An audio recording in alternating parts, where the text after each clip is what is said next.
The metro is the beating heart of the city of Paris.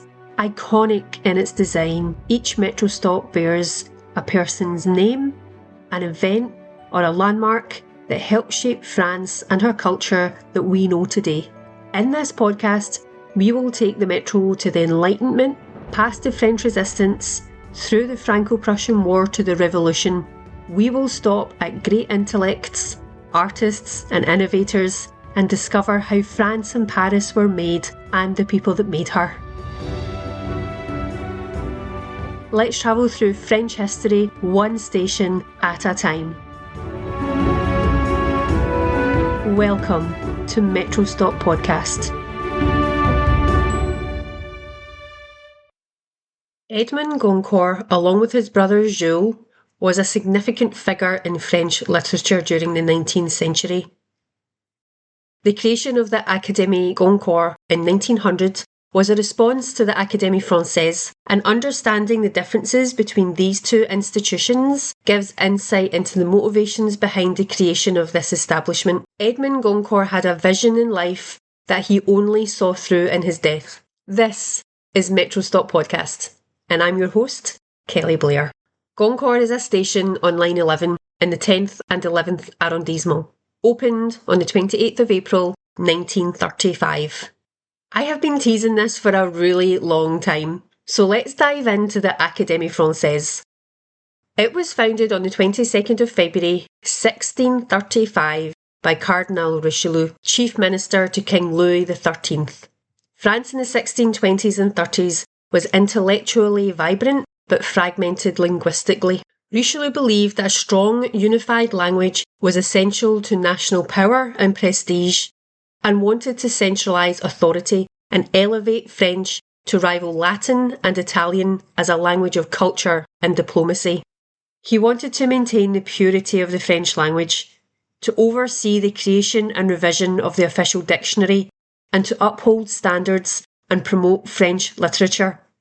The Academy's mission was to, quote, give certain rules to our language and to render it pure, eloquent and capable of treating the arts and sciences. Its origins was a small literary circle of young men in Paris who met weekly to informally discuss literature. When Richelieu discovered them, he turned this small private club into a state institution, formalised it into an official body of 40 elected members, dramatically called Immortals.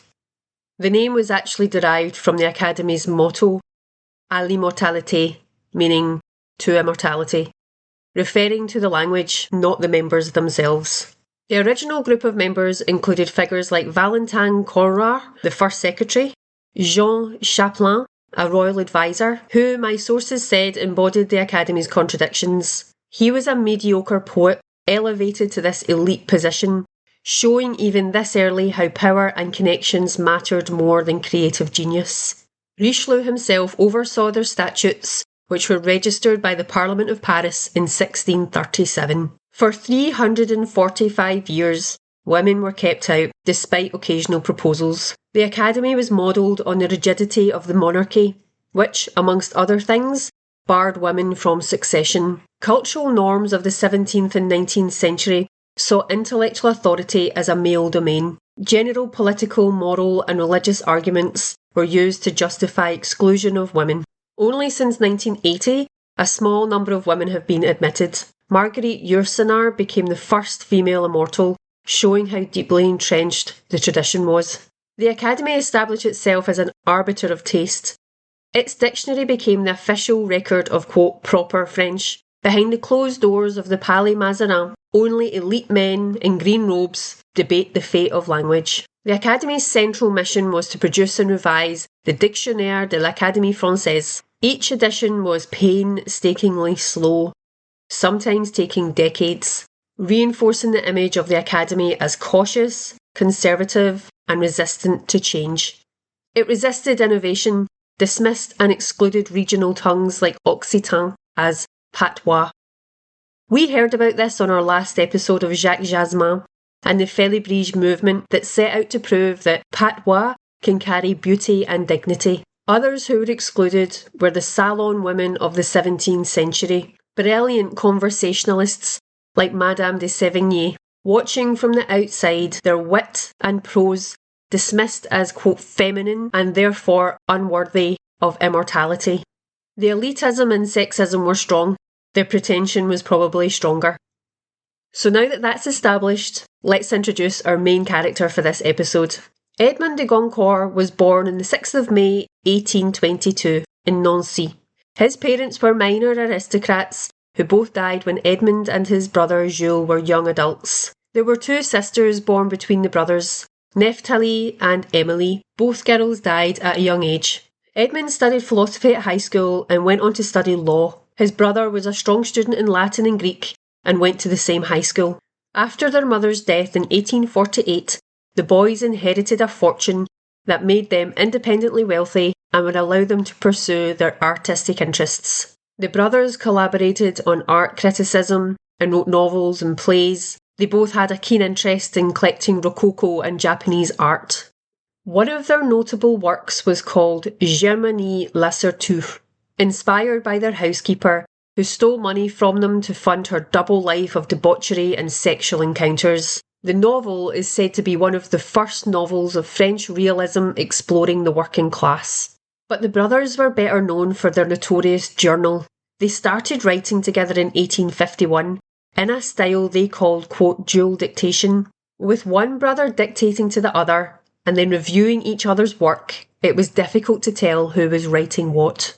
Most of the journal was composed late at night and with little concern for polished literary style, which meant it avoided many of the laboured affectations found in their novels. Edmond himself acknowledged that the entries were, quote, hastily set down on paper and not always reread. Our syntax is sometimes happy-go-lucky and not all of our words have passports. And the brothers took particular pleasure in faithfully capturing the slang and vulgarity of everyday speech. In short, they would go out, socialise, have drinks and conversations, and then go home and shit-talk their friends and write it all down.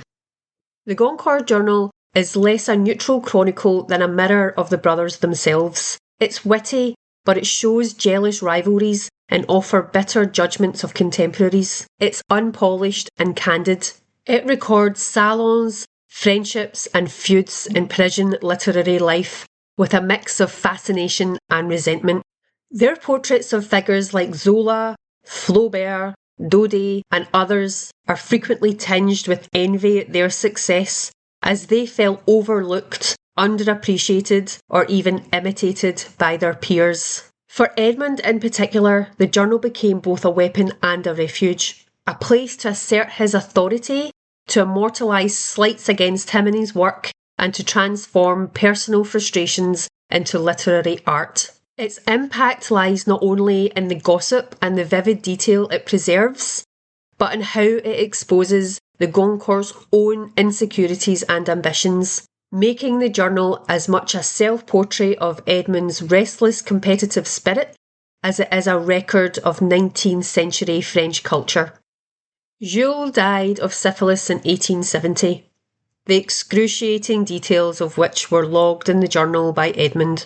He continued to write the journal and novels until 12 days before his own death in 1896. It was in his will that he bequeathed his fortune to the foundation and maintenance of the Académie Goncourt. He was weary of the Académie Française elitism and he wanted to form a new academy, smaller, freer, devoted to living authors. No green robes, no swords, no obsession with immortality. Instead, a single prize honouring Jules. The Prix Goncourt, awarded each year to the most imaginative prose. Edmond de Goncourt appointed his friend, the novelist Alphonse Daudet, together with Léon Hennique, to administer his estate. His will provided for a literary society of 10 members, les 10, 8 of whom he named directly. Where Richelieu's immortals guarded the past, Goncourt's 10 opened the gates to the future. The Goncourt Academy would be dynamic, contemporary, experimental and independent, dedicating to promoting modern literature. Following legal disputes, The Académie Goncourt was formally established in January 1903, 6 years after Edmond's death. Since then, every December, its 10-member board has conferred the Prix Goncourt on the year's best work of fiction. The prize quickly became France's most prestigious literary award, launching careers like Marcel Proust and André Malraux. The award was initially established to provide talented new authors with the money to write a second book. Today, the Goncourt has a token prize amount of €10, about the same amount given in 1903. So it's the prestige of the prize that is far more important than the cash value. But in terms of the tremendous book sales that it affects, the Goncourt winner, quote, becomes an instant millionaire.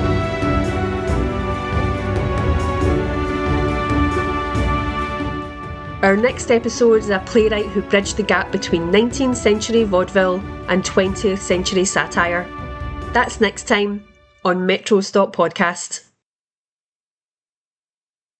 My main source for this season's biographies was Britannica, but I referenced different sources about the work and the cultural impact. They are all listed in the show notes. Music by Keys of Moon. You can follow me on Instagram at Metro Stop Podcast.